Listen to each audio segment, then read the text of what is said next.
The champagne glass slipped from my trembling fingers, shattering against the marble floor of my cousin's mansion.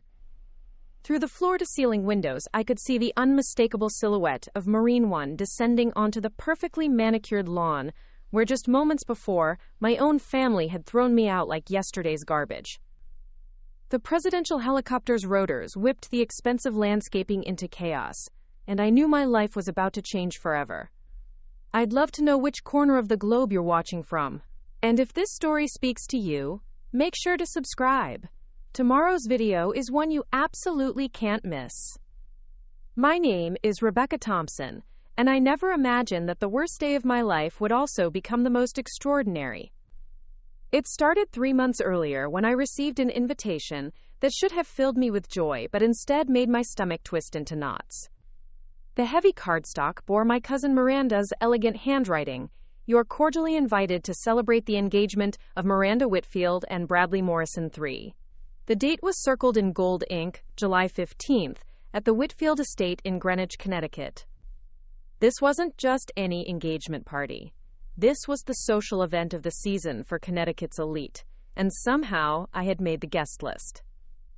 Growing up, Miranda and I had been inseparable during family gatherings. We were both only children, born just 6 months apart, and our mothers were sisters who couldn't have been more different. My mother, Sarah, had married my father, David, a high school history teacher with dreams bigger than his paycheck.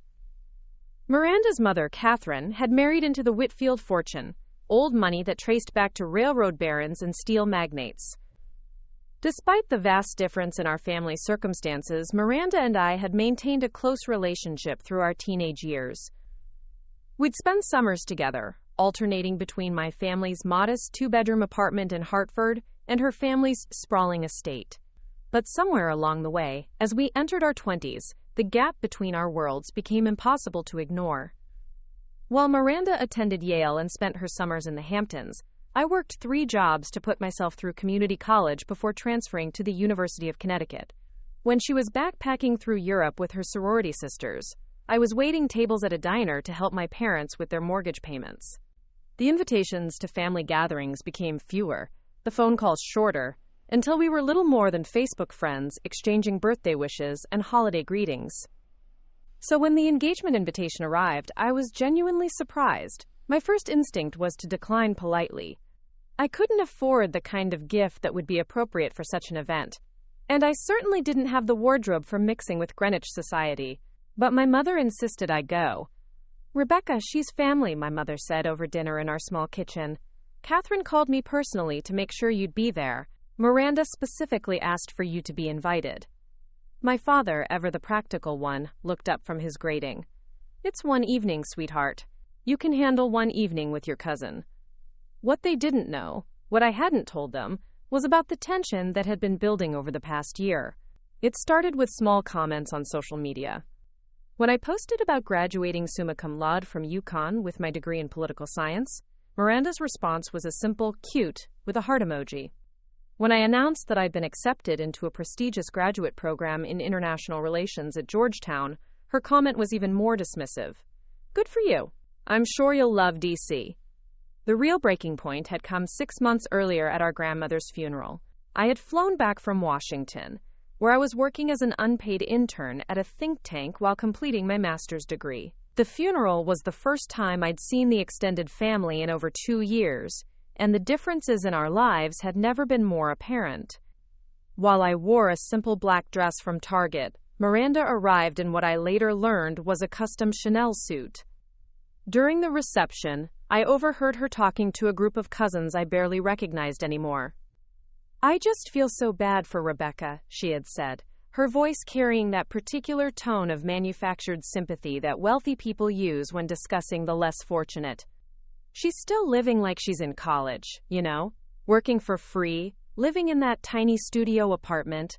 I keep offering to introduce her to people who could help, but she's so proud." The words stung because they weren't entirely untrue. I was proud. Proud of working my way through school. Proud of earning my opportunities rather than inheriting them. Proud of the thesis I was writing on diplomatic relations in Southeast Asia. But in Miranda's world, pride was apparently just another word for stubbornness. Despite my reservations, I decided to attend the engagement party. I told myself it was about family, about maintaining connections, about being the bigger person. Looking back, I think part of me also wanted to prove something, to show Miranda and the rest of the family that I had made something of myself, even without trust funds and family connections. I spent weeks preparing for the event.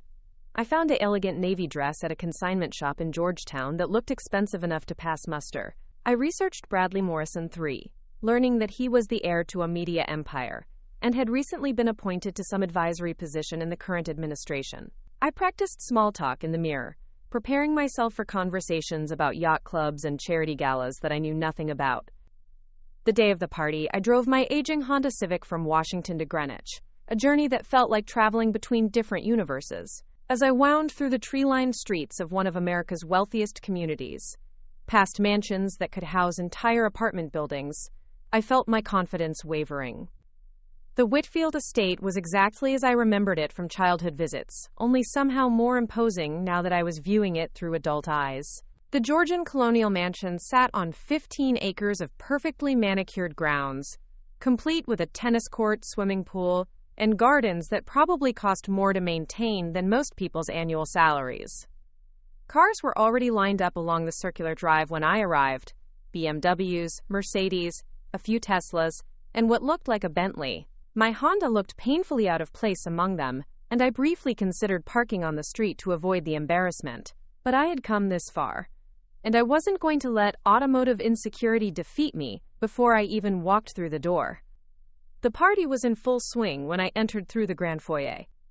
The house had been transformed for the occasion, with white roses and peonies arranged in towering displays throughout the main rooms.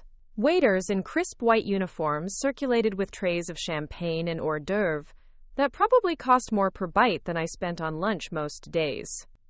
I spotted Miranda immediately. She was radiant in a cream-colored designer dress, her blonde hair swept up in an elegant chignon, surrounded by a group of impeccably dressed women who all seemed to have stepped out of the pages of Town & Country magazine. For a moment, I hesitated, suddenly acutely aware of my consignment shop dress and drugstore makeup. But Miranda noticed me before I could retreat. Her face lit up with what seemed like genuine happiness, and she excused herself from her group to come greet me. "Rebecca, I can't believe you made it." She embraced me warmly, and for a moment, it felt like we were children again, giggling over shared secrets during those long summer afternoons. "I wouldn't miss it," I replied, handing her the gift I had carefully chosen, a beautiful leather-bound photo album from a boutique in Georgetown. It wasn't expensive by her standards, but it was thoughtful and well-crafted, and I hoped it conveyed the right sentiment. "Oh, how sweet," she said, though I caught the brief flicker in her expression that suggested she was evaluating its worth. "Come meet Bradley. He's dying to meet you." She led me through the crowd to where her fiancé was holding court near the marble fireplace. Bradley Morrison III was exactly what I'd expected: tall, handsome in that patrician way that comes from good genes and better nutrition, with the confident bearing of someone who had never doubted his place in the world. "Bradley, this is my cousin Rebecca I was telling you about," Miranda said, her hand resting possessively on his arm, "the one who's working in Washington." "Ah, yes, the political scientist," Bradley said, extending his hand with a smile that didn't quite reach his eyes. "Miranda tells me you're involved in some sort of think tank work." "International relations," I corrected, matching his firm handshake. "I'm finishing my master's at Georgetown while working on policy research." "How admirable," he said in a tone that suggested he found it anything but. "And what exactly does one do with a degree in international relations? Besides teach, I mean." The dismissiveness in his voice was subtle but unmistakable, and I felt my jaw tighten slightly. "Well, there are opportunities in diplomacy, policy analysis, consulting for multinational corporations, intelligence work." "Intelligence work?" Bradley's eyebrows rose, and I caught a glance pass between him and Miranda. "How? Interesting. Like spying?" Quote, "More like analysis and research," I replied, keeping my voice level despite the condescension dripping from his question. "Understanding global trends, assessing risks, providing briefings to decision-makers." "I see," he said, though his expression suggested he didn't see at all, or more likely didn't care to. "Well, I'm sure it's very fulfilling work." The conversation was mercifully interrupted by the arrival of Bradley's parents, and Miranda quickly whisked him away to make introductions. I was left standing alone by the fireplace, suddenly feeling very much like an outsider looking in. The rest of the evening followed a similar pattern. I mingled as best I could, making polite conversation with people who seemed genuinely mystified by my presence. When they learned I was Miranda's cousin, they would brighten momentarily, clearly expecting me to be another trust fund socialite. When they discovered I was a graduate student working in policy research, their interest would evaporate like morning mist. It was during one of these awkward exchanges that I overheard a conversation that would change everything. I had stepped out onto the terrace to get some air when I heard voices drifting from the study whose French doors were slightly ajar. "The Thompson girl seems nice enough," I heard Catherine Whitfield saying, "but honestly, I don't understand why Miranda insisted on inviting her. She doesn't exactly fit in with this crowd." "Oh, you know Miranda," came another voice I recognized as Mrs. Morrison, Bradley's mother. "She's always had a soft spot for charity cases. Remember how she used to bring home stray cats?" The comparison hit me like a physical blow, and I found myself frozen on the terrace, unable to move away but desperately wishing I hadn't heard those words. A lot of love and effort went into bringing this story to life. If you're enjoying it, we'd be so grateful if you'd subscribe to our channel. Now back to where we left off. "Well, I suppose one evening won't hurt," Catherine continued, "though I do hope she doesn't get any ideas about this being a regular thing. Bradley's career is just taking off, and appearances matter so much in his world." I stood there in the cooling evening air, their words echoing in my mind like a bell that couldn't be unrung. A charity case, a stray cat, someone whose very presence was a potential embarrassment to the family's social standing. I slipped back inside through the terrace doors, my cheeks burning with humiliation. The elegant party suddenly felt suffocating, every laugh seeming to mock me, every sideways glance confirming what I'd just overheard. I needed to leave, but first, I had to find Miranda and make my excuses gracefully. I found her in the sunroom, surrounded by her bridesmaids-to-be, all of them planning what sounded like an extravagant bachelorette weekend in Napa Valley. The cost of their wine-tasting itinerary alone probably exceeded my monthly rent. "Miranda, could I speak with you for a moment?" I asked, trying to keep my voice steady. She looked up with that bright smile that now seemed painfully artificial. "Of course. Girls, give us just a second." As her friends dispersed, chattering about spa treatments and private vineyard tours, Miranda's expression shifted to something more guarded. "Everything all right? You look a little pale." "I'm fine, just feeling a bit under the weather," I lied smoothly. "I think I should probably head back to DC. Early morning tomorrow, you know how it is." "Oh no, but you just got here. Are you sure you can't stay a little longer? Bradley's father was just saying he wanted to meet you. He's very interested in foreign policy." The irony wasn't lost on me. Now that I was leaving, suddenly there was interest in my work. "That's very kind, but I really should go. Thank you for including me tonight. The party is beautiful." Miranda hugged me, and for a brief moment, I caught a whiff of her expensive perfume, something French and sophisticated that probably cost more than my textbooks for an entire semester. "I'm so glad you came," she said, though something in her tone suggested relief rather than disappointment at my departure. "We should get together soon. Maybe when things settle down after the wedding." Quote, "We both knew that invitation would never materialize, but I nodded and smiled anyway. Congratulations again. Bradley seems wonderful." I made my way toward the front entrance, weaving through clusters of guests who barely noticed my departure. The valet had long since stopped paying attention to the modest cars, and I had to walk halfway down the drive to find my Honda among the luxury vehicles. As I fumbled for my keys, I heard footsteps behind me on the gravel. I turned to see a young man about my age, impeccably dressed but with an expression that suggested he was as uncomfortable at this gathering as I had been. "Leaving early, too?" he asked with a slight smile. "I'm Marcus, by the way, Marcus Chen. I work with Bradley. Rebecca Thompson. And yes, early morning tomorrow." I wasn't entirely sure why I was being evasive with this stranger, but something about the evening had left me feeling raw and defensive. "You're Miranda's cousin, right? I heard some of the ladies talking about you earlier." His tone was careful, diplomatic, Something about international relations? I tensed, wondering what exactly he'd overheard. Something like that. Marcus seemed to sense my discomfort. I studied at Georgetown too, actually. Different program, economics, but I know how intense the policy work can be, especially when you're trying to balance school with internships. There was something genuine in his voice that made me look at him more carefully. Unlike the other guests I'd met tonight, he seemed to actually understand the reality of working your way through graduate school. What kind of work do you do with Bradley? I asked, curiosity overcoming my wariness. Communications, mostly. His family's media properties. Though lately I've been helping with some of his government liaison work. He paused, then added, "It's not as glamorous as it sounds.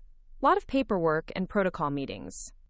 We stood there in the gathering dusk, two people who clearly didn't quite belong in this rarefied world, sharing a moment of mutual recognition. "Well," I said finally, "I should get going. Long drive back to D.C." "Drive safely," Marcus said. "And Rebecca?" "For what it's worth, I think what you're doing, the policy work, the research, it's important. Don't let anyone make you feel otherwise." His words caught me off guard, and I wondered if he'd overheard the same conversation I had. Before I could respond, he was walking back toward the house, leaving me standing alone beside my car. The drive back to Washington gave me too much time to think. The highway stretched endlessly ahead, punctuated by the occasional truck stop and 24-hour diner, a stark contrast to the manicured perfection I'd just left behind. I replayed the evening over and over, analyzing every interaction, every subtle slight, every moment that had reminded me that I didn't belong in that world. But underneath the hurt and embarrassment, something else was building, a quiet anger that surprised me with its intensity. I had worked harder than anyone I knew to get where I was. I had sacrificed social life, comfort, and financial security to pursue something I believed in. My research on Southeast Asian diplomatic relations might not impress the country club set, but it mattered to people who understood global politics. By the time I reached my small studio apartment in DuPont Circle, I had made a decision. I was done apologizing for who I was and where I came from. If my family wanted to treat me like a charity case, that was their choice, but I wouldn't play that role anymore. The next few weeks fell into their usual rhythm. My days were consumed by research at the Institute for International Studies, where I was working on a comprehensive analysis of trade relationships in the South China Sea. The work was demanding and often tedious, requiring me to parse through thousands of documents, shipping manifests, and diplomatic cables to identify patterns that might inform future policy decisions. My supervisor, Dr. Elena Rodriguez, was a former State Department official who had taken me under her wing during my first semester at Georgetown. She was brilliant, demanding, and completely unimpressed by social connections or family money. In her world, the only currency that mattered was the quality of your analysis and the depth of your understanding. "Thompson," she called from her office one afternoon in late July, "can you come in here for a moment?" I saved my work and walked into her cluttered office, which was dominated by stacks of classified briefing materials and academic journals in at least 6 different languages. "I've been reviewing your preliminary findings on the shipping route analysis," she said without preamble. "This is exceptional work. Have you considered submitting it for publication?" The compliment caught me off guard. Dr. Rodriguez was not known for praise, and her approval meant more to me than any engagement party invitation ever could. I wasn't sure if it was ready, I admitted. There are still some gaps in the data from the maritime insurance companies. "There are always gaps," she replied with a slight smile. "The question is whether your analysis is robust enough to withstand scrutiny despite those gaps. And in this case, I believe it is." She leaned back in her chair, studying me with the intense focus that made her such an effective interrogator of policy assumptions. "There's something else," she continued. "I've been asked to recommend someone for a special briefing next week. It's related to your area of expertise, and frankly, you know this material better than anyone else on my team." "What kind of briefing?" I asked, though something in her tone suggested this wasn't a routine academic presentation. "The kind where you can't discuss the details with anyone afterward," she said carefully. "Are you interested?" I nodded without hesitation. This was exactly the kind of opportunity I had been working toward, the chance to contribute to actual policy decisions rather than just academic discussions. Good. You'll need to update your security clearance paperwork. And, Thompson? She looked at me seriously. This is not the kind of meeting where you apologize for your expertise or downplay your findings. These people need to hear the truth, even if it's not what they want to hear. The following Monday, I found myself in a nondescript office building in Foggy Bottom, wearing my best suit and carrying a leather briefcase containing my analysis and supporting documentation. The security screening was more thorough than anything I'd experienced before, and by the time I was escorted to the conference room, my nerves were stretched thin. The room contained a dozen people in expensive suits, all of whom looked like they belonged at Miranda's engagement party more than I did. But this time, I wasn't there as anyone's charity case cousin. I was there because I had something they needed.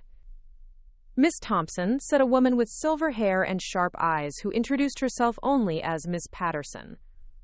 We understand you've been conducting research on trade vulnerabilities in Southeast Asia. Can you walk us through your key findings? For the next hour, I presented my analysis with a confidence I hadn't known I possessed.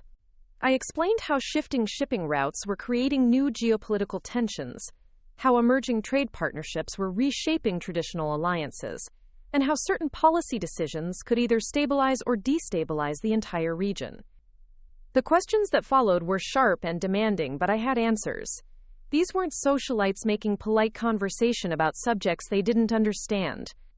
These were professionals who grasped the implications of what I was telling them, and their engagement with my work was both exhilarating and terrifying. This is concerning, said a man in a Navy suit after I'd outlined potential scenarios for trade disruption. If your projections are accurate, we're looking at significant risks to American economic interests in the region. That's correct, I replied. But there are also opportunities for diplomatic intervention that could prevent the worst outcomes. The key is timing and coordination with our allies.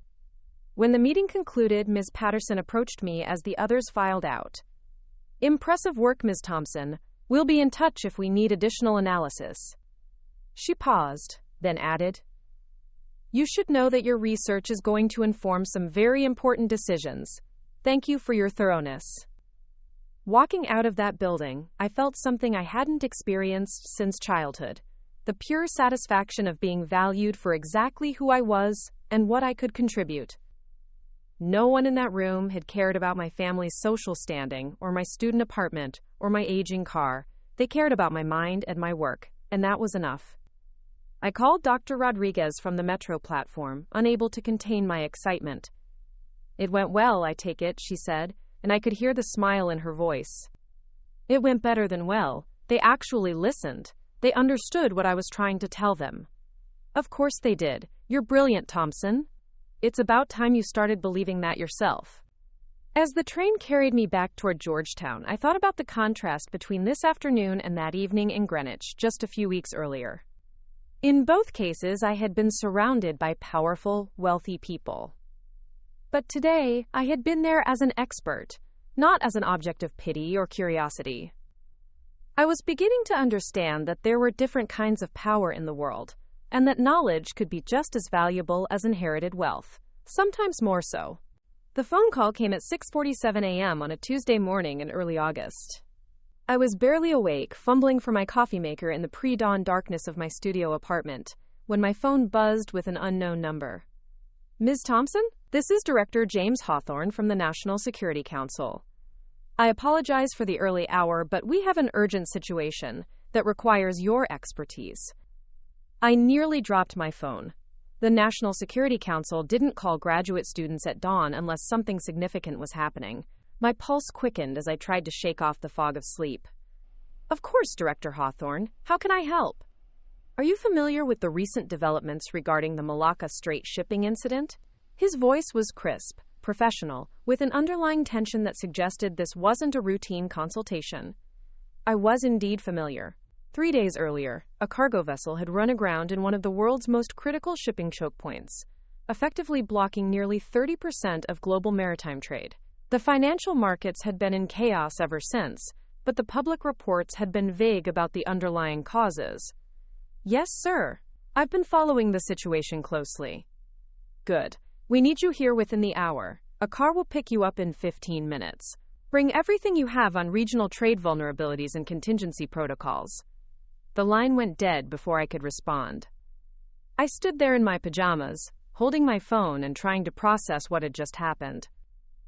In 15 minutes, I went from being a graduate student worried about her thesis defense to being summoned by the National Security Council. I threw on my most professional outfit, grabbed my laptop and research files, and was waiting on the sidewalk when a black SUV with tinted windows pulled up exactly 15 minutes later. The driver was polite, but silent, and the 30-minute ride through Washington's early morning traffic felt surreal. The meeting location wasn't the White House, as I had half expected, but a secure facility in Crystal City that looked like any other office building from the outside. Inside, however, the atmosphere was unmistakably that of a crisis center. People moved with urgent purpose, phones rang constantly, and multiple television screens displayed news feeds from around the world.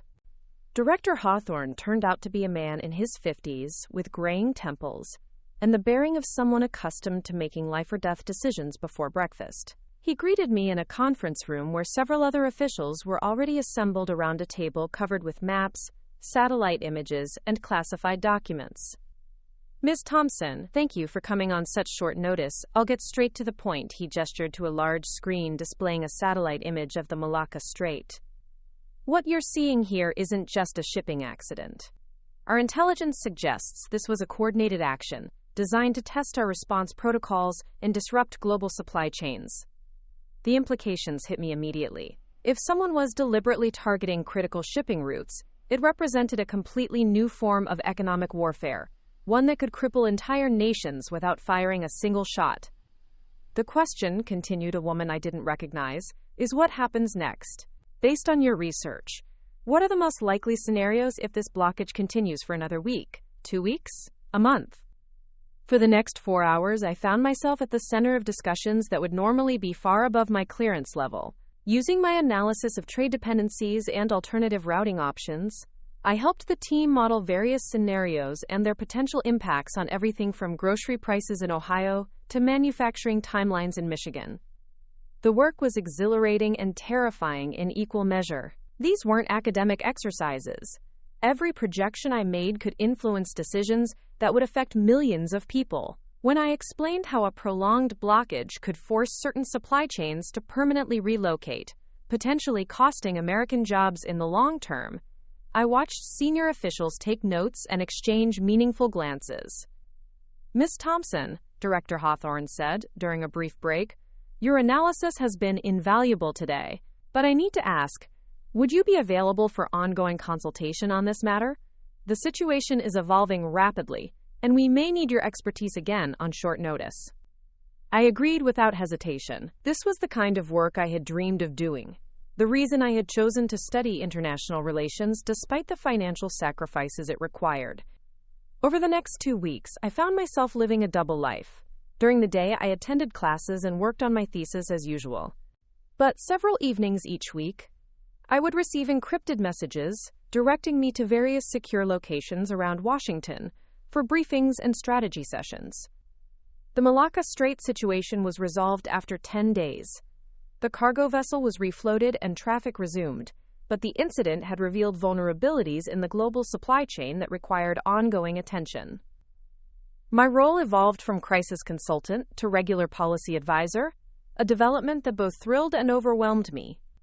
It was during this period that I received an unexpected text message from Marcus Chen, the young man I had met briefly at Miranda's engagement party. Hi, Rebecca. This is Marcus from the party in Greenwich. Hope you don't mind me reaching out. I got your number from the guest list. I heard through mutual connections that you've been doing some interesting work lately. Would you like to grab coffee sometime?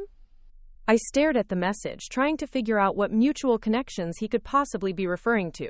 As far as I knew, we moved in completely different circles. But something about our brief conversation that night had stuck with me, and I found myself curious about what he wanted to discuss. We met at a quiet cafe in DuPont Circle the following Saturday. Marcus arrived precisely on time, dressed casually but expensively, and carrying what looked like a government-issued laptop bag. Thanks for meeting me, he said as we settled into a corner booth. I wasn't sure you'd remember me. Of course I remember. You were one of the few people at that party who didn't make me feel like an alien visitor. He laughed, but there was something serious in his expression. Actually, that's sort of what I wanted to talk to you about. I work in communications for Bradley's family businesses, but I also do some consulting work for various government agencies. Word gets around in certain circles about people who are making waves. I felt a chill of unease. What kind of word? The good kind, he assured me quickly. There's been talk about a young policy analyst who's been providing exceptional insights on Southeast Asian trade issues. Someone who really understands the interconnected nature of global supply chains. The pieces began falling into place. Marcus wasn't just Bradley's friend from the media world. He was connected to the same government networks I had been working with. I can't really discuss the details of any consulting work, I said carefully. I'm not asking you to.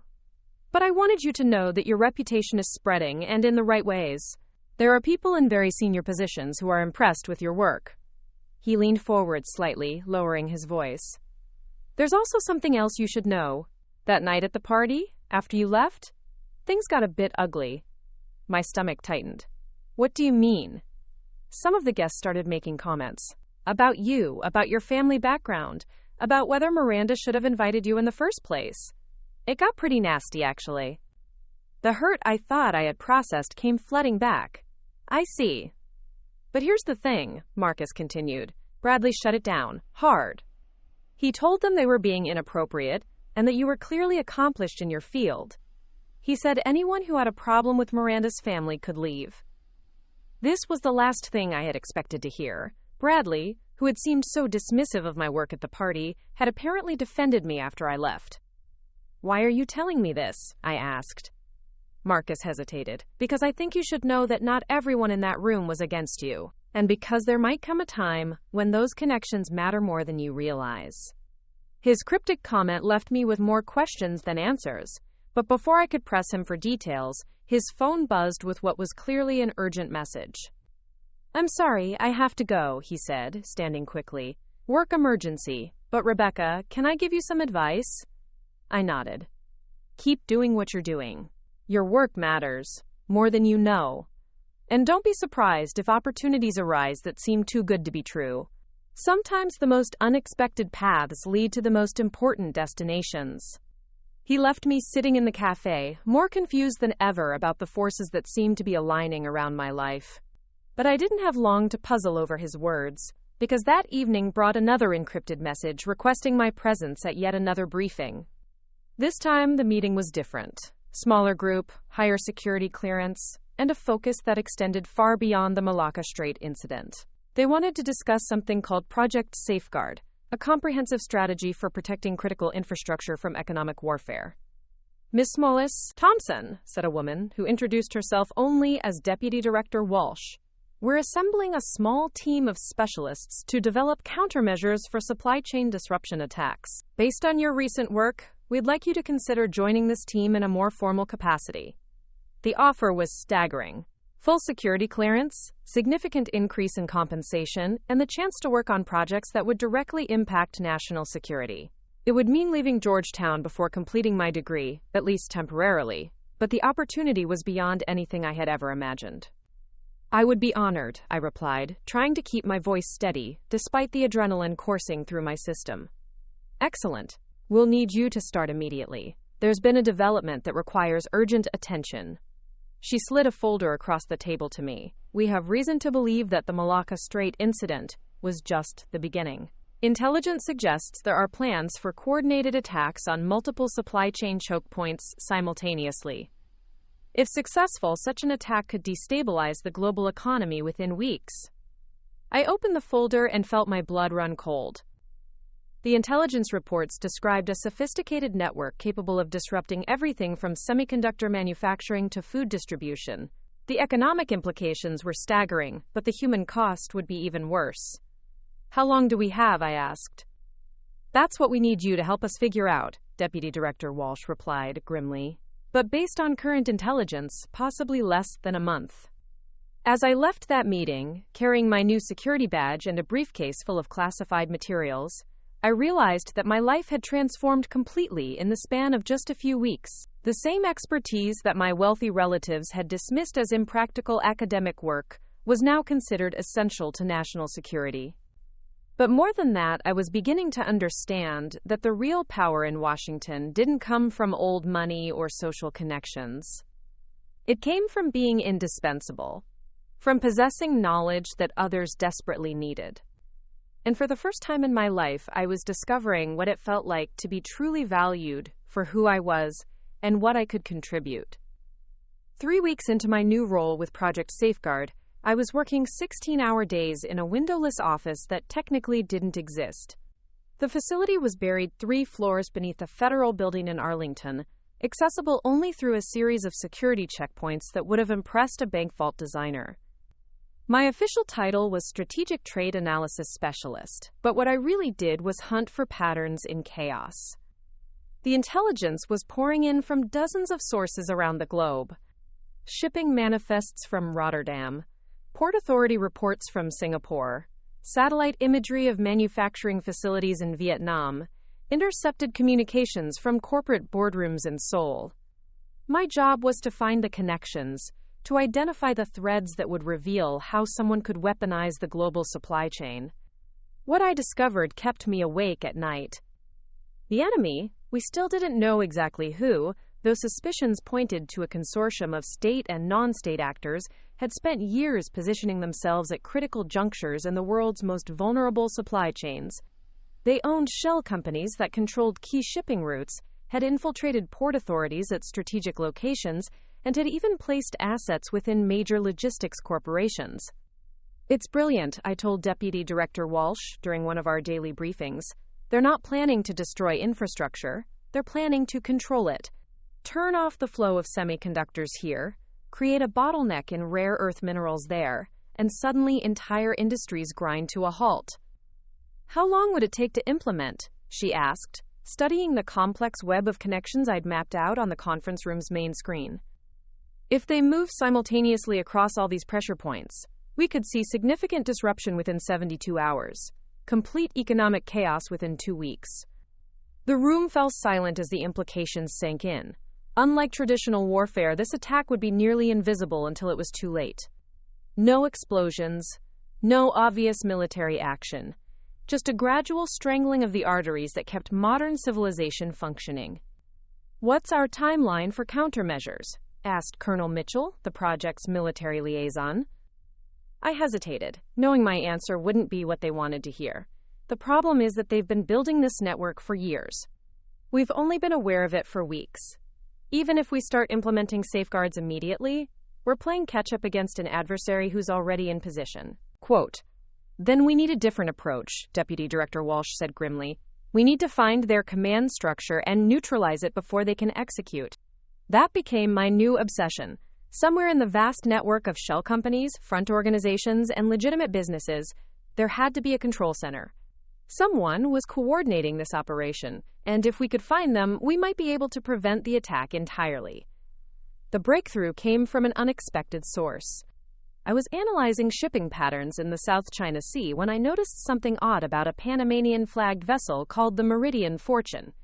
According to its manifest, it was carrying consumer electronics from Shenzhen to Los Angeles, but its actual route, tracked by satellite, told a different story entirely. "Look at this," I called to my colleague Sarah Kim, a former CIA analyst who specialized in financial intelligence. "This ship is supposed to be in the Pacific, but it's been making stops at ports that aren't on its declared itinerary." Sarah pulled up her own databases, cross-referencing the vessel's ownership records. The Meridian Fortune is owned by Apex Maritime Holdings, which is registered in the British Virgin Islands. But if you trace the ownership structure, she worked her way through layers of shell companies, each revelation more concerning than the last. "Rebecca, this ship is ultimately controlled by the same parent organization that owns logistics companies in Malaysia, port facilities in Thailand, and shipping terminals in the Philippines." The pattern was emerging. The Meridian Fortune wasn't just a cargo vessel. It was a mobile command center, coordinating activities across the entire region while maintaining the cover of legitimate maritime commerce. "We need to track this ship," I said. my pulse quickening with the realization that we might have found our target. If I'm right, it's not just carrying cargo, it's carrying the people orchestrating this entire operation. Deputy Director Walsh authorized a joint surveillance operation with the Navy's 7th Fleet. Within hours, we had multiple assets converging on the Meridian Fortune's last known position. But when they reached the coordinates, they found only empty ocean. "The ship's gone dark," reported Commander Hayes from the USS Fitzgerald. "No radar signature, no radio communications, nothing." For 3 days, we lost track of our primary lead. I barely slept, consumed by the possibility that we had spooked our targets into accelerating their timeline. Then, on Friday morning, the breakthrough came from an entirely unexpected direction. My secure phone rang at 5:30 a.m. The caller ID showed only a number I didn't recognize, but the voice on the other end was familiar. "Rebecca, it's Marcus Chen. We need to talk immediately. Can you meet me at the Hay Adams Hotel in 30 minutes? I was already reaching for my clothes. "Marcus, how did you get this number?" "There's no time to explain. Lobby level, the private dining room near the Lincoln restaurant. Come alone and don't tell anyone where you're going." The line went dead. Every instinct told me this was either a trap or a security breach, but something in Marcus's voice suggested genuine urgency rather than deception. I left a coded message for Deputy Director Walsh, our predetermined signal that I was pursuing a lead that might require immediate backup, and headed into the pre-dawn Washington streets. The Hay Adams was one of Washington's most exclusive hotels, the kind of place where foreign ministers conducted unofficial diplomacy over breakfast, and Supreme Court justices held discreet conversations in the bar. At this early hour, the lobby was nearly empty except for a few impeccably dressed guests who looked like they belonged in the pages of Foreign Affairs magazine. Marcus was waiting in the private dining room as promised, but he wasn't alone. Seated across from him was a woman I recognized from newspaper photos, Senator Catherine Valdez, the chair of the Senate Intelligence Committee. "Ms. Thompson," Senator Valdez said as I entered, "please sit down. We have a great deal to discuss and very little time." I remained standing, my hand instinctively moving toward the panic button on my security device. "I'm not sure what this is about, but I need to contact my supervisor." "Your supervisor sent you here," Marcus interrupted gently. "Deputy Director Walsh received your coded message and authorized this meeting. She's been in communication with Senator Valdez for the past hour." The revelation that this had been orchestrated at levels far above my clearance was both reassuring and terrifying. I sat down slowly, trying to process the implications. "Ms. Thompson," Senator Valdez began, "what I'm about to tell you is classified at the highest levels. 3 days ago, we intercepted communications suggesting that the supply chain attack you've been investigating is scheduled to begin in less than 48 hours. My blood turned to ice. "That's impossible. Our intelligence suggested we had at least another week."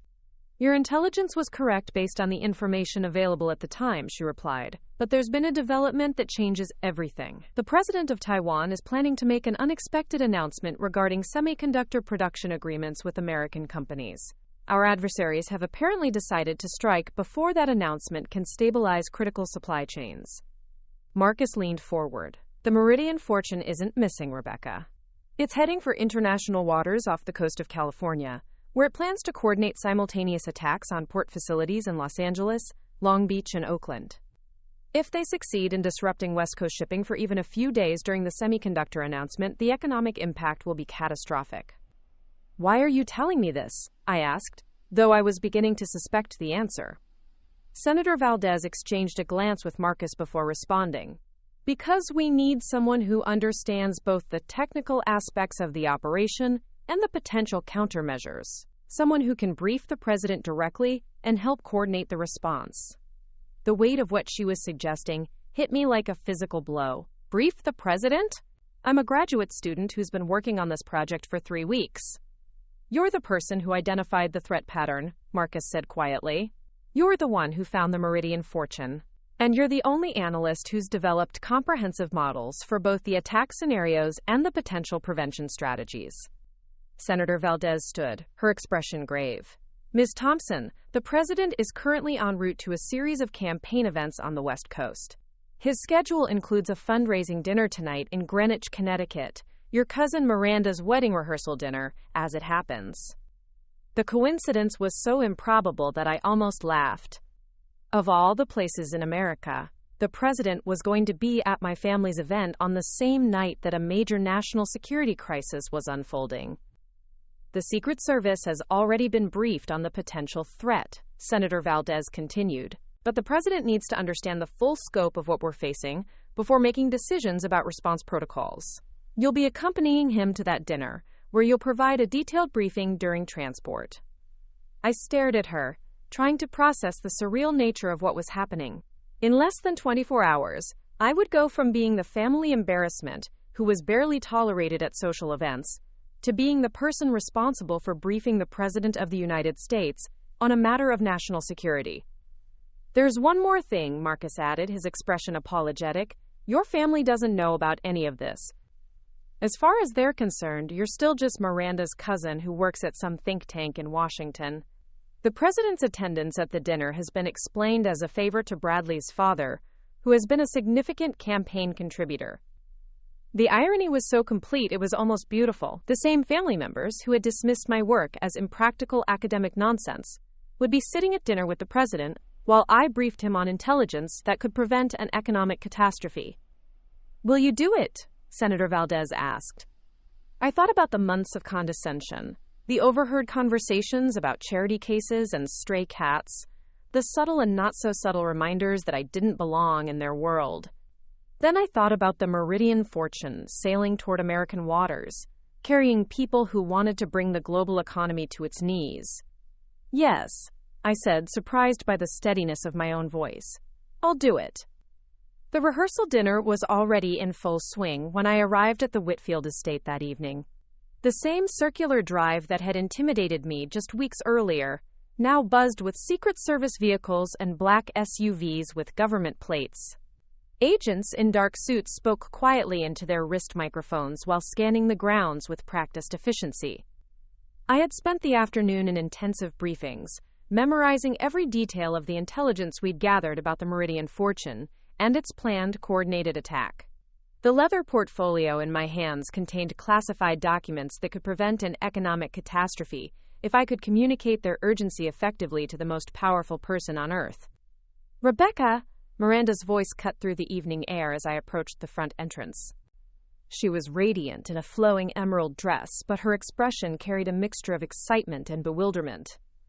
I can't believe you're here! When they told us the president was coming to our rehearsal dinner, I thought it was a joke. And then Marcus said you were somehow involved with the arrangements. I offered what I hoped was a casual smile.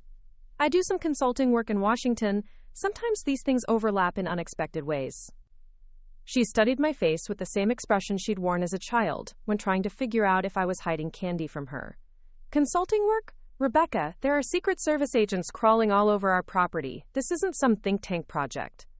Before I could respond, Marcus appeared at my elbow. He was dressed impeccably in a navy suit, but I could see the tension in his shoulders. Miranda, your mother is looking for you, he said smoothly. Something about the seating arrangements for dinner. As Miranda hurried away, Marcus leaned closer to me. The president arrived 10 minutes ago. He's in the study with your uncle and Bradley's father, but he's expecting your briefing before the main course is served. My stomach clenched with nerves. In all my preparation, I hadn't fully processed the surreal nature of what was about to happen. I was going to interrupt a family dinner to brief the president on matters of national security, while my relatives, the same people who had dismissed me as a charity case, looked on in confusion. Are you ready for this? Marcus asked, his voice gentle but concerned. I thought about the Meridian Fortune somewhere in the Pacific, its crew preparing to execute an attack that could destabilize the global economy. I thought about the millions of Americans whose jobs and livelihoods depended on the supply chains we were trying to protect. And I thought about all the times I had been made to feel small and insignificant by people who confused wealth with worth. I'm ready, I said, and meant it. The estate's main dining room had been transformed into something approaching a state dinner. The mahogany table that had hosted countless family gatherings now gleamed under crystal chandeliers, set with china that probably cost more than my car. But tonight, the usual guests of Connecticut society were joined by Secret Service agents positioned discreetly around the room's perimeter. President Harrison was exactly as he appeared on television, tall, silver-haired, with the commanding presence that had carried him through 30 years of politics. He was engaged in animated conversation with Bradley's father about infrastructure policy when I entered, but his eyes found mine across the room, with the laser focus of someone accustomed to identifying the most important person in any gathering. "Mr. President," Marcus said, approaching our group, "I'd like you to meet Rebecca Thompson, our strategic analysis specialist." The president's handshake was firm, his gaze intense. "Ms. Thompson, I understand you have some important information to share with me." "Yes, sir. Though perhaps we could speak privately?" He nodded, then turned to address the room, with the practiced ease of someone who had commanded attention at countless events. "Ladies and gentlemen, if you'll excuse me for just a few minutes, I have some urgent business to attend to with Ms. Thompson. Please continue enjoying this wonderful evening." I caught a glimpse of my family's faces as we left the dining room, confusion, curiosity, and something that might have been respect flickering in their expressions. Catherine Whitfield looked like she was trying to solve a puzzle with missing pieces, while my Uncle David stared at me as if seeing me for the first time. The president led me to the same study where I had overheard those dismissive comments about charity cases just a few weeks earlier. But now, instead of feeling like an intruder, I was here at the invitation of the most powerful person in the world. "Show me what you've found," President Harrison said without preamble, settling into one of the leather chairs beside the fireplace. I opened my portfolio and spread the intelligence materials across the coffee table: satellite images, shipping manifests, communication intercepts, and the complex network analysis that revealed the scope of the planned attack. For the next 20 minutes, I walked the president through everything we knew.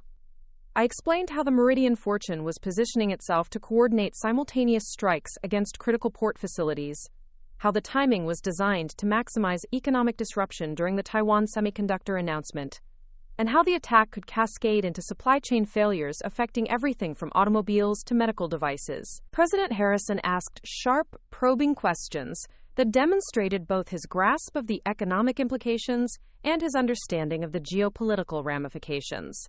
This wasn't a politician being briefed by experts. This was a strategic thinker engaging with complex problems in real time. "What are our response options?" he asked finally. "We have naval assets moving to intercept the Meridian Fortune, but there's a problem," I replied. "If we move too aggressively, they might accelerate their timeline and execute the attacks before we can prevent them. We need to neutralize their command capability without triggering the very crisis we're trying to prevent." "And you have a recommendation?" I took a deep breath, knowing that what I was about to suggest would sound impossibly audacious. "Yes, sir. We let them think they've succeeded." The president's eyebrows rose slightly. "Explain." "The Meridian Fortune is expecting to coordinate the attacks through encrypted communications with assets at each target port. If we can intercept and replace those communications, make them think the attacks are proceeding on schedule while actually feeding them false information, we can buy time to neutralize each element of their network individually. That's a complex operation requiring precise timing and flawless execution," the president observed. "Yes, sir. But it's our best chance to prevent the attacks without triggering a broader conflict." President Harrison studied the intelligence materials for several more minutes, his expression thoughtful. Finally, he looked up at me with the kind of direct gaze that had intimidated world leaders and heads of state. "Miss Thompson, how old are you?" 26, Mr. President. "And you developed this analysis independently?" "With support from my team, yes, sir." He smiled. Not the practiced political smile I'd seen on television, but something genuine and warm. 26 years old, and you may have just prevented an economic catastrophe that could have affected millions of Americans. A knock on the study door interrupted us. "Mr. President," came the voice of his chief of staff, "we need to move to secure communications for authorization of the operation." President Harrison stood, then turned back to me. "Ms. Thompson, I want you to coordinate directly with the operation commanders. Your understanding of this threat is too valuable to waste on briefing materials." As we prepared to leave the study, he paused. "There's something else. I understand this is your family's event, and you've had to step away from it to handle this crisis. After we've resolved the situation, I'd like to return to the dinner and properly acknowledge your service to the country." My heart raced at the implication. Mr. President, that's not necessary. It's absolutely necessary, he said firmly. The American people should know when someone has gone above and beyond to protect them, regardless of their age or background. The next hour passed in a blur of secure communications, operational authorizations, and real-time intelligence updates. From the estate's makeshift command center, hastily established in Catherine Whitfield's morning room, I coordinated with Navy commanders, CIA operatives, and FBI cybersecurity specialists as they executed the deception operation. The plan worked flawlessly. As the Meridian Fortune transmitted what it believed were attack coordination signals, our teams were actually feeding it false confirmations while simultaneously neutralizing the actual threat assets at each port. By 11:30 p.m., all elements of the planned attack had been disrupted, and the Meridian Fortune itself was being boarded by Navy SEALs who had approached under cover of the deception operation. Ms. Thompson, President Harrison said as the final confirmations came in, outstanding work. You've helped prevent what could have been one of the most devastating economic attacks in American history. As we walked back toward the main house, I could see that the dinner party was still in progress, though most of the guests were gathered on the terrace, clearly aware that something significant was happening but unsure what it might be. Ladies and gentlemen, President Harrison announced as we approached the group, his voice carrying the authority that commanded immediate attention. I apologize for the interruption to your evening, but I wanted to share some important news. The crowd fell silent, all eyes fixed on the president. I stood slightly behind him, still holding the portfolio that contained the intelligence materials that had helped save the American economy. Tonight, while you were enjoying this wonderful dinner, your country faced a serious threat to its economic security. That threat has been neutralized, thanks in large part to the exceptional work of someone I'm honored to know, Ms. Rebecca Thompson. Quote, I felt every eye in the crowd turned to me, saw the shock and bewilderment on my family's faces as they tried to process what they were hearing. Ms. Thompson's expertise in international trade and supply chain security helped us identify and prevent an attack that could have caused massive disruption to American commerce and affected millions of jobs. Her dedication to protecting this country, even when it meant leaving her family's celebration to work through the night, exemplifies the best of American service. The applause that followed was unlike anything I had ever experienced. But more than the sound of clapping hands, it was the expressions on my family's faces that I would remember forever. The dismissive condescension had been replaced by something approaching awe, the charity case narrative shattered by the reality of who I had become. As the crowd began to disperse and the president prepared for his departure, he pulled me aside one final time. Ms. Thompson, I hope you'll consider making your government service permanent. The country needs people like you, people who understand that real strength comes from knowledge, dedication, and the courage to act when it matters most. Through the floor-to-ceiling windows, First watched as Marine One lifted off from the Whitfield Estate's lawn, its rotors whipping the expensive landscaping into chaos one final time. But this time, I wasn't the family embarrassment being shown the door.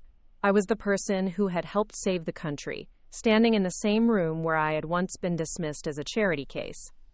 Miranda approached me as the helicopter disappeared into the night sky, her expression a mixture of admiration and disbelief. Rebecca, she said quietly, I had no idea. I knew you were smart, but this, I never imagined. It's okay, I replied, surprised by how little anger I felt toward her or any of them. You couldn't have known.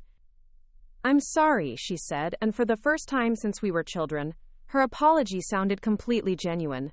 For everything. For not understanding what you were doing. For not appreciating who you were becoming. I smiled, thinking about the journey that had brought me to this moment, from the dismissed graduate student to the person trusted with briefing the president on matters of national security. Thank you, I said, but you know what? I'm not sorry. Everything that happened, including tonight, helped me become exactly who I was meant to be. Quote, as I drove back toward Washington in the early morning hours, I realized that the champagne glass I had dropped weeks earlier had been more than just an accident. It had been the sound of my old life shattering, making way for something infinitely more meaningful. The family that had kicked me out of their party had just watched the President of the United States honor me for protecting the country they all called home. and Marine One landing on their lawn would forever be a reminder that worth isn't measured by bank accounts or social connections. It's measured by what you contribute when it matters most. 6 months later, I stood in the Roosevelt Room of the White House, wearing a Navy suit that I had bought with my first paycheck as Senior Director of Supply Chain Security for the National Security Council. The irony wasn't lost on me. The same expertise that had been dismissed as impractical academic work was now my full-time job, protecting America's economic interests on a global scale. "Rebecca, the president will see you now," announced his secretary, and I gathered the briefing materials for our weekly security update. These meetings had become routine since I'd accepted the permanent position, but I never took for granted the surreal nature of my new reality. President Harrison looked up from his desk as I entered the Oval Office, his expression brightening with genuine warmth. Over the past months, our working relationship had evolved into something approaching friendship, built on mutual respect and shared commitment to protecting American interests. "What's the latest from the South China Sea?" he asked, gesturing for me to take a seat across from his desk. "The shipping routes have stabilized completely," I reported. "Our enhanced monitoring systems have identified and neutralized 3 additional attempts at supply chain manipulation. The deterrent effect seems to be working." "And the Meridian Fortune investigation?" "We've traced the entire network. 17 arrests across 6 countries, and we've dismantled their operational infrastructure completely. The economic warfare capability that took them years to build is now permanently offline." President Harrison nodded with satisfaction. "Outstanding work as always. But I asked you here for something beyond the usual briefing." He reached into his desk drawer and withdrew an elegant wooden box. "Rebecca, it's been 6 months since you helped prevent what could have been the worst economic attack in American history. Your continued service has been exemplary, but more than that, you've transformed how we think about modern threats to national security." He opened the box to reveal the Presidential Medal of Freedom, America's highest civilian honor. My breath caught in my throat as the significance of the moment hit me. "This recognition is long overdue," President Harrison continued. "Your intelligence, your dedication, and your courage have protected millions of American jobs and prevented economic chaos that could have affected every family in this country." As he placed the medal around my neck, I thought about the journey that had brought me to this moment. The dismissive comments at family gatherings, the overheard conversations about charity cases, the feeling of never quite belonging in either world, academic or social. "Thank you, Mr. President," I managed to say. "This honor belongs to everyone who believed that knowledge and hard work matter more than circumstances of birth." Later that evening, I called my parents from my apartment in Georgetown, no longer the tiny studio, but a comfortable 2-bedroom that reflected my new position and salary.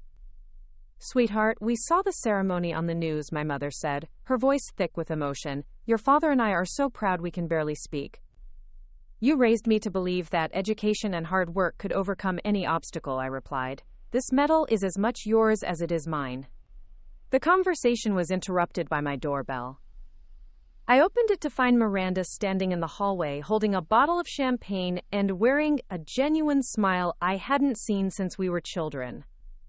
"I hope you don't mind me stopping by unannounced," she said. "I wanted to congratulate you properly, away from cameras and crowds." We sat in my living room, sipping champagne and talking more honestly than we had in years. Miranda told me about the changes in her own life, how witnessing my recognition had made her reevaluate her own priorities and contributions to society. "I've been volunteering with a literacy program in Hartford," she said. "It's not saving the world like what you do, but it's something real, something that matters." "It absolutely matters," I assured her. "Every person you help learn to read is someone who might go on to solve problems we haven't even imagined yet." Quote. As the evening wound down, Miranda asked the question I had been expecting. "Do you ever think about that night? The rehearsal dinner, I mean. How different things could have been if you hadn't been there?" I considered her question carefully. I think about it often. But not in terms of what could have been, more in terms of what it taught me about the power of being exactly who you are, regardless of what others think. After Miranda left, I stood on my balcony, looking out over the city where I had found my purpose. The Washington Monument rose in the distance, illuminated against the night sky, a symbol of the democratic ideals I now helped protect. My phone buzzed with a text from Marcus Chen, who had become not just a colleague but a close friend. Saw the ceremony? Well deserved. Dinner tomorrow to celebrate? I smiled as I typed back, absolutely, but let's go somewhere that doesn't require security clearance. The next morning brought news that validated everything we had worked for. Intelligence reports confirmed that our success in dismantling the supply chain attack network had deterred similar operations by other hostile actors. The message was clear. America's economic infrastructure was protected by people who understood both its vulnerabilities and its strengths. As I prepared for another day at the office, my office in the White House, I thought about the young woman who had driven to Greenwich that evening 6 months ago, feeling like an outsider in her own family. That woman had been searching for acceptance and validation from people who couldn't see her worth. The woman I had become understood that the most important validation comes from within, and from the knowledge that your work makes a meaningful difference in the world. The champagne glass that had shattered on Miranda's marble floor had indeed marked the end of something, the end of measuring my worth by other people's standards. And Marine One landing on that perfectly manicured lawn had announced the beginning of something far more valuable. A life lived in service to ideals bigger than any individual, supported by the unshakable confidence that comes from knowing exactly who you are and what you're capable of achieving. Sometimes the best revenge isn't revenge at all. It's simply becoming so successful and fulfilled that the opinions of those who once dismissed you become completely irrelevant to your happiness. Looking for more? We've got 2 amazing stories ready for you right on screen. If this one touched you, these are absolutely worth your time. Click to watch them now. And hey, subscribe and hit that bell to never miss our latest uploads.